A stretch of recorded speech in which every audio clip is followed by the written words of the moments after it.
Assalamualaikum warahmatullahi wabarakatuh.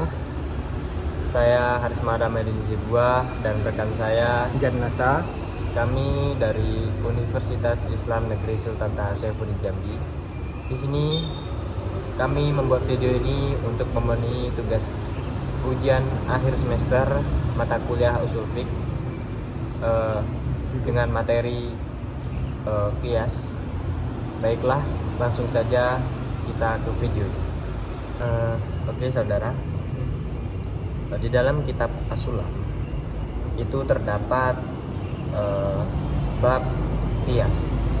Nah, di dalam bab qiyas tersebut terdapat syarat-syarat qiyas. Nah, bisa saudara sebutkan ada berapa syarat-syarat qiyas? Syarat-syarat qiyas itu ada dua. Yang pertama yaitu hukum yang hendak dipindahkan kepada cabang masih ada pada pokok. Nah, kalau sudah tidak ada, misalnya sudah dihapus atau mahsuh, maka tidak mungkin terdapat perpindahan hukum. Nah, yang kedua, ada hukum yang ada dalam pokok harus hukum syara, bukan hukum bahasa atau hukum akal. Sekian syarat-syarat qiyas. Yang saya ingin tanyakan kepada saudara Janata, pada bab qiyas itu pada pembahasan kelima ada syarat furu'. Bisa saudara sebutkan apa saja syarat furu'?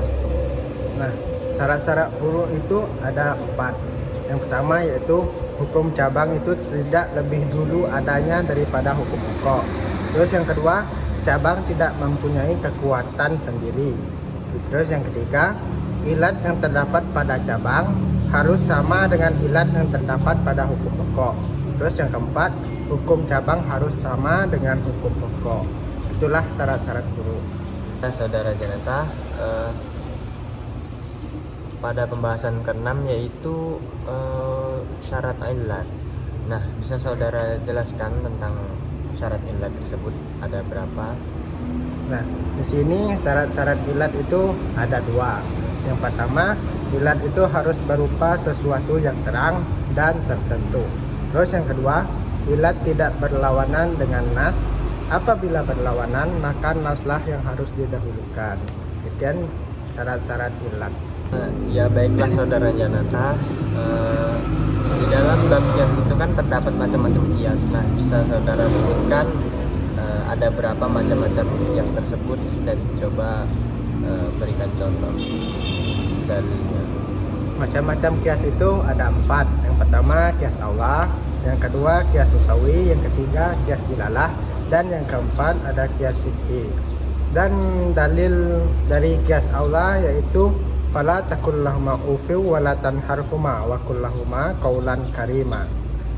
Nah, selanjutnya qiyas musawi, dalilnya ialah innal ladina ya'kuluna amwalal yatama zulman innama ya'kuluna fi butunihim naro. Selanjutnya ada qiyas dilalah. Dalil dari qiyas dilalah yaitu kaqiyasu malin sobi ala malin baligh fi wujubiz zakat fihi bijami'in innahu malin namin. Selanjutnya ada qiyas sibhi. Dalilnya yaitu innahu yub'u wa yuratu wa yuqafu wa tadammani ajza'uhu bima naqasa fi qaumi. Itulah penjelasan dari macam-macam qiyas dan dalilnya. Kita menjelaskan tentang bab qiyas. Nah, tolong saudara jelaskan apa pengertian dari qiyas tersebut. Di dalam kitab As-Sulam, qiyas secara lughah atau secara etimologi yaitu taqdiru syai'in wa taswiyatuhu bihi walidzalika sumiyal mikyasan wa yaqul fulan la yuqas bi fulan ay la yusawiyahu. Maksudnya yaitu qiyas itu mengukur, membandingkan sesuatu dengan yang semisalnya. Nah, adapun secara istilah atau secara terminologi yaitu istikhraju mithlil hukmil madhkuri lima lam yudhkar bijami'in bainahuma.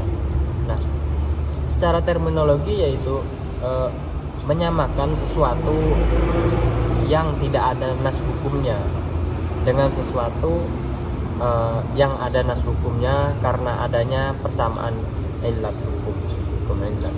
Mungkin hanya itu. Pada penjelasan kias, yang kedua itu menjelaskan tentang kehujjahan. Tolong saudara berikan dalil tentang kehujjahan tersebut. Baiklah. Di dalam kehujjahan ini terdapat dua dari Al-Quran dan dari Sunnah atau Al-Hadis. Nah, di dalam Al-Quran ada dua contoh dalil, yaitu pada surah Al-Hasyr pada ayat 2 yang berbunyi fa'tabiru ya ulil absar. Nah, yang kedua yaitu pada surah An-Nahl ayat 90 yang berbunyi innallaha ya'muru bil adli wal ihsan. Adapun di dalam Al-Hadis yaitu pada riwayat Ahmad, Abu Daud dan Tirmizi yang berbunyi qaulu sallallahu alaihi wasallam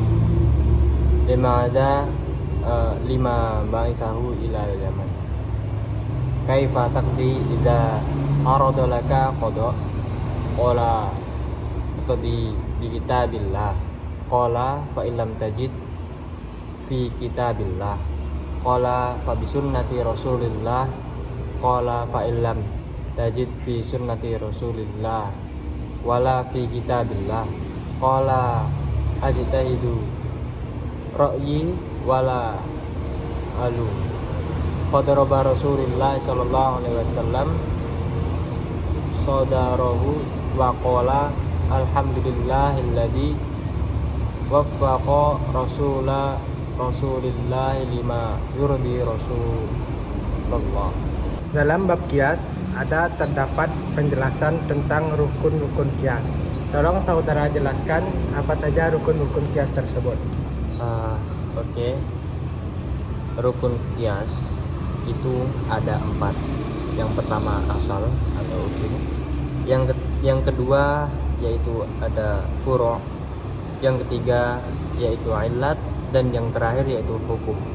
Nah, adapun pengertian dari aslun atau asal yaitu merupakan rukun pokok yang diakhiri persamaan atau sesuatu yang ada pada nas hukumnya.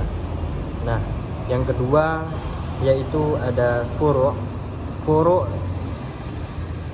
merupakan suatu hukum cabang yang dipersamakan atau sesuatu yang tidak ada nas hukumnya. Nah, yang ketiga yaitu illat. Adapun illat itu ya adalah sifat yang menjadi dasar persamaan antara hukum cabang dan hukum pokok. Nah, dan yang terakhir yaitu hukum. Hukum itu merupakan hasil dari kias tersebut. Nah, mungkin hanya itu jawabannya. Selanjutnya yaitu kesimpulan dari kias menurut kami berdua. Menurut saya yaitu saya mengambil dari pendapat Al-Imidi. Kias itu adalah suatu ibarat dari mempersamakan illat yang ada pada furu' dengan illat yang ada pada asal. Mungkin menurut saya hanya itu. Sedangkan menurut Janata bagaimana? Dan menurut saya mengambil dari pendapat Imam Abu Zahra, yaitu kias adalah menghubungkan sesuatu perkara yang tidak ada nas tentang hukumnya kepada perkara lain yang ada nas. Nah, mungkin segitulah penjelasan kias dari kami. Baiklah, mungkin hanya ini saja video kami tentang pembahasan kias ini.